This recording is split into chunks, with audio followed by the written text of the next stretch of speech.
thank you for being here. This is a valedictory session of our conference, and I'm very pleased and honored that Dr. K.P. Krishnan has agreed to give the closing address of our public policy conference.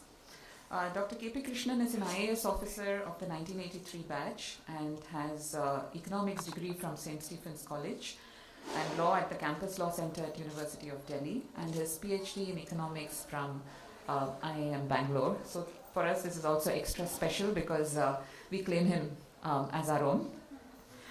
Before becoming Secretary, Ministry of Skill Development and Entrepreneurship, he served in various positions at Government of Karnataka, Government of India and the World Bank, primarily in the areas of economic affairs, rural and urban development. He's authored a number of reports and published many academic papers. In 2012, Dr. Krishnan held the visiting professorship in regulation in the University of Pennsylvania Law School. And in 2017, he was awarded the Distinguished Alumni Award of IIM Bangalore. Today, he is going to be speaking to us on the emerging skill development and regulatory ecosystem. Thank you very much, Dr. K.P. Krishnan. I turn it over to you. Thank you, Hema. Good afternoon, friends. It's a pleasure to be here, but on a Saturday at 1 p.m. to speak about skills is not going to be easy for either of us. I don't have a watch and I'm a civil servant, so you need to be very strict with when I need to finish. About 20 minutes, so will you alert me when there are 5 minutes left? I'm very happy to be here for a number of reasons.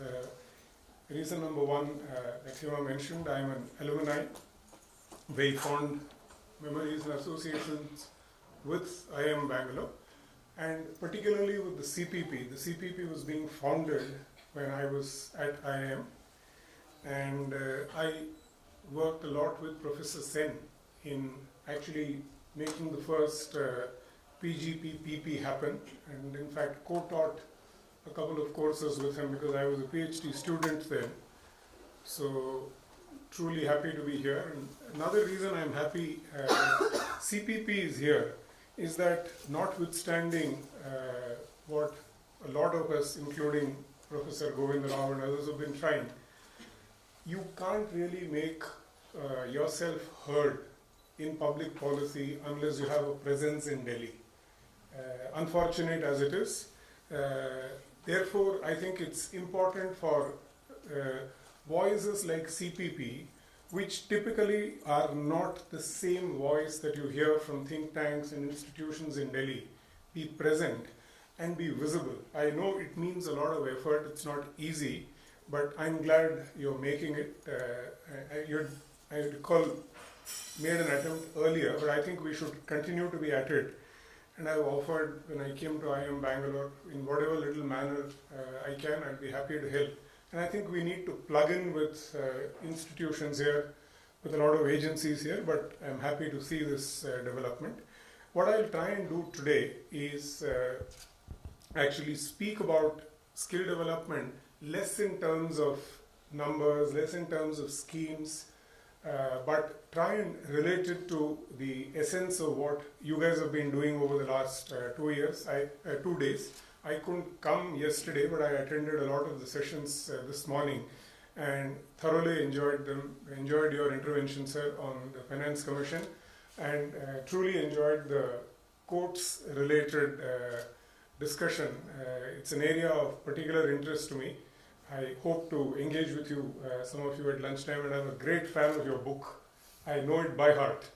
It's a book I've used extensively in a lot of my conversations with a lot of my law classmates happen to be subject matter of your book. Dhananjay, Sanjay Kaul, Valmiki Mehta, a whole lot of them. So it's great that I can, since I'm often at the receiving end of a lot of their judgments, that book was very useful to finally take on them, and it gave me a lot of intellectual respectability. Thank you. But to come to the point, what I'll try and do is to speak about skill development much more in a conceptual public policy framework, and try and address a few public policy concerns that sort of jump out the moment you discuss this in some detail, and also touch upon an aspect that Hema was keen that I should speak about, namely inclusion. And I'll try and do all this in 15-16 minutes without attempting to bore you. This is the structure that I intend following. Let me jump into it straight away. The question that I will ask as a trained economist is there a natural market for skills acquisition? Because I do believe that governments all over, and certainly in India, jump into anything and everything with or without costs.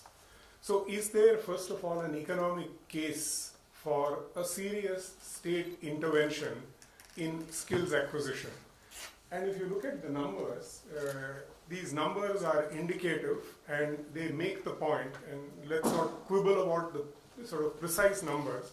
The demand for skilled labor, there are a number of estimates. There is a 2012 study, now it's nearly religion in the skills ecosystem. This is a study done by a consultant for the then Ministry of Finance, Government of India in 2012, which estimates that on an incremental basis for a 10-year period, India at that time would have required a little over 10 crore incremental skilled people. This number continues to be of this order broadly. So that's the demand for skilled labor. And if you look at the supply of raw labor, there are enough indications. I have mentioned some of those indicators here. The percentage of India's population which is in the working age group, the percentage which drops out of school, and based on that, a very rough and ready estimate in terms of the number of raw, unskilled people who are entering the labor force, who therefore should be the supply side of the skilling equation. So there is huge demand for skilled labor. There is a lot of India waiting to be skilled. There ought to be therefore a market for skill acquisition. And is there a market for skill acquisition is the question that I set to examine. And to an audience like this which does public economics and public policy for a living, I don't want to belabor this slide. Simple Econ 101 tells us that basic education has characteristics which make it a merit good. The social cost, private cost differential, the social benefit, private benefit differential, and hence Econ 101 tells us that there is likely to be an under provision of this good if it is left to the free play of market forces. The literature on this subject tells us that skills acquisition partakes of a lot of similar characteristics and is typically likely to be a merit good, and therefore there appears to be a prima facie case for state provision. But I think here is where we need to enter this caveat and enter this very strongly. Typically, most governments would jump from this conclusion to an argument for state production. A public finance expert like Professor Rao would tell you, state provision is about making money available for this good or service in the public budget. It's not necessarily about the state itself ending up producing that good or service. Now, in the case of skill development, given the fact that it's not about only acquisition of knowledge in a classroom, it's actually about doing things. It's about doing things in the workplace and not merely doing things in a laboratory. The fundamental distinction between conventional education and vocational, or conventional education and skills, is that close to 60-70% of the learning is on the job. And hence, the case for private production with public funding is actually what theory would ordinarily point to. Now, what is the Indian landscape? I have quickly tried summarizing close to 7 decades of India's experience in vocational education in 1 or 2 slides. Many of you wouldn't recall, you're probably the generation far beyond what used to be known as 5-year plans. The first 2 5-year plans had this very coherent completely consistent framework of the state doing everything. The state would set up capital goods industries, it would set up large public sectors, it would produce all that India requires, and the human resource obverse of that plan was the IITs, the institutions to which you belong, the IIMs, and at a lower order in the hierarchy, something called ITIs.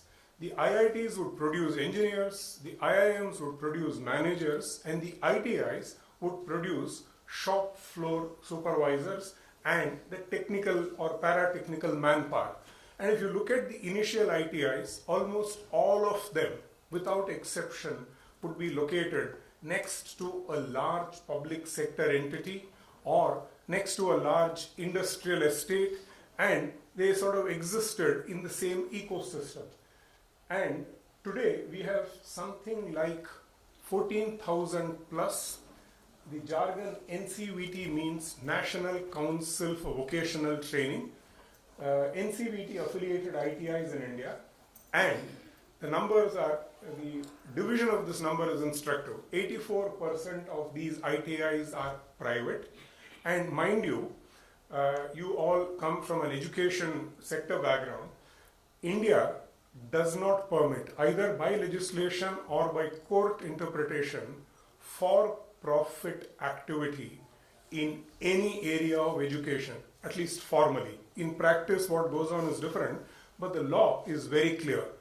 This, strangely, is an area where for-profit has been permitted from day one. The logic, I assume, is the need to link education with the job provider. Skilling in any ecosystem is always connected with the ultimate employer, and if the ultimate employer is likely to be a private employer, the for-profit motive is perhaps important, I guess, because there's nothing in the documents. Our public policy documents, unlike in the West, are not written up with researchers in mind. So you can't really fathom the logic behind what was done, but the evolution is 84% private, 16% government, and the pathology, I've just summarized it in sort of 2 bullets. The average government ITI would be very well located, large tract of government land, typically good building, poor quality labs and equipment today, but state of the art, well established, but not updated. Again, pathology of public expenditure, 50% plus teacher vacancies on an average, but teachers paid salaries that are far, far higher than what any private ITI would ever pay. And formally, the ones that are working will all be highly qualified, low motivation. This is perhaps a summary in one sense of the Indian state. And you see the same reflection in the ITIs. And surprisingly, the average private ITI will be worse on each of these parameters. Now, in 2007, Government of India decided that we've tried reforming the ITIs, nothing is happening. So it started launching a series of programs. The jargon here is Modular Employability Scheme, which is a short duration skilling program. MOLE is Ministry of Labour and Employment, because at that point in time, the Ministry of Labour and Employment dealt with ITIs. Through state governments, we launched a scheme. In retrospect, there's a lot of good impact evaluation of these programs that have been done. They've turned out to be far better than what was envisaged initially. This is a scheme where actually Dr. Manmohan Singh had taken a lot of personal interest, because it surprisingly, or not so surprisingly, for those of us who've seen this literature from before, the 1961 Conference of Labour Ministers on Vocational Education, if I blank out the top and the bottom, and if I read out what they have said, you could think we are talking about 2018. Identical set of issues that bother us today, extremely good identification of issues, the need to connect skilling with employment, with employers, etc., etc. So, like in again other areas of India, extremely good diagnosis of the problems, clear understanding of what the answers are and a refusal to implement those very basic answers. 2007, we see an attempt at short duration skilling, which got further fillip with the launch of something called the National Skill Development Corporation, 2007-9. I'll jump this in view of paucity of time. Now I want to come back to the earlier set of points I had made about public economics, namely the moment you move away from state production and you're talking about state funding coupled with private production, the nature of the role that the state has to perform is different. Typically, given two comparative roles, an Indian public works department is more likely to be able to build a better road, better building than get good quality work done by a contract with a private provider. Because these agencies have been created primarily to produce. They are not agencies which are good at managing outcomes with a private sector partner. So on this machinery, we implanted a role of the state which is not what was envisaged. And there are two additional factors which come into play in skill development. Typically, skilling is for the education rejects. For a variety of reasons in India, it should not be, but that is how it is. We all know it. Our kids, your kids, my kids don't go for skilling. It's the kids in the servants' quarters, it's the kids of the drivers, it's the kids of the gardeners who go into skilling. Skilling, therefore, is typically of a population which is already vulnerable, and they are likely to end up in a collusive behavior with a for-profit private sector provider. And in that kind of an external environment, typically the best way to ensure quality is either high quality ability to enforce contracts with the private sector provider or regulation. And what did India do? India did a hybrid. We created a National Council for Vocational Training which has no regulatory power. It's actually a body of labor ministers which meets once a year and discusses. And that body, created under a completely unrelated or related but not specifically on this subject, an act called the Apprenticeship Act, has a one-line reference to ITIs that became the regulator without any regulatory powers. And we know the ability of the Indian government. And down the line, given that this is a vocational education is a concurrent list subject, we are talking about abilities not of the central government alone, but of the state government to be able to enforce contracts. So my submission as a public policy person to you is these suboptimal outcomes were written into the design of the programs that we were implementing. Public funding with private production, with poor state capacity to enforce, monitor contracts, and without a regulatory structure was bound to lead to regulatory to outcomes of the suboptimal kinds that we see. What is the current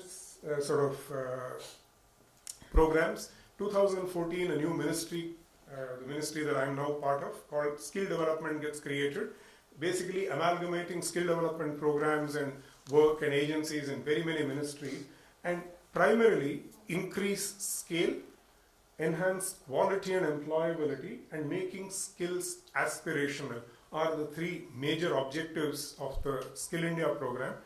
Well thought through, a lot more serious public policy analysis seems to have gone into it. These documents are very well written, and don't get me wrong, I didn't write them, they all precede me. They've been written well, they've been thought through very well, and they've actually looked at many of the issues on why is skilling not happening on the desired scale and on the desired quality. And I'll not go into where the schemes are, that's a conversation for another occasion. I'll quickly conclude with two slides. What is it that we need to be doing? with that analysis that I placed before you, clearly regulation in the context that I mentioned is an important part of the missing part of the ecosystem. So we are on the verge of creating, essentially by amalgamating, not really creating as much as the fragmented regulatory structure that exists today. NCVT for ITIs, there is a National Skill Development Agency for the short duration programs, there is a body called the National Skill Development Corporation, primarily created to fund skill capacity, which has ended up becoming a part regulator using something called the sector skill councils, and the ministry itself playing a direct role. All of these have been taken out. We've got a cabinet resolution ready, all going well. In another 2 to 3 weeks, this resolution will become the regulator. The attempt here is to not start with a parliamentary statute right away. This is not the right time. The last year of government is not exactly the politically most opportune time to introduce a legislation. So the collective wisdom was introduce it in a non-statutory manner and move into a statute maybe a couple of years later. And on inclusion, I'm sorry that I need to deal with it in a couple of minutes. Skilling itself, as I mentioned earlier, by focusing on the rejects of quote-unquote an education system which itself is not very much great in terms of the outcomes it produces, is as it is an inclusive activity, because it's focusing on people who are already the more vulnerable ones. And here is something which sort of looking at the changing structure of the economy, an economy which is dominated by the services sector typically tends to place a lot of premium on soft skills, on the kind of skills which don't necessarily come to the most vulnerable, because the education rejects are also the ones who are the most deprived of life skills, communication skills, etc., etc. So it's easy to be an ironsmith without knowing English, but you can't be a Kishore Bayani retail operator without knowing English and without knowing soft skills. So the changing nature of the Indian economy is actually making skilling that much more challenging from an inclusion point of view. We are doing a lot of things on how to do this. I will not have the time to go into these details, but specifically for greater inclusion, there was a question during the Finance Commission related discussion on persons with disabilities. This is an area where there is an enormous amount of emphasis, because these are people who require very different approaches to skilling. Again, for want of time, I'm sorry I can't go into these details. There is stuff that is happening. So on two aspects, I covered the way forward. There are many more things happening on the aspirational side of skilling, which is perhaps the most difficult part to crack. How do you ensure that your and my kids, if they want to be carpenters, barbers, or drivers, are not discouraged and the society itself doesn't become a barrier?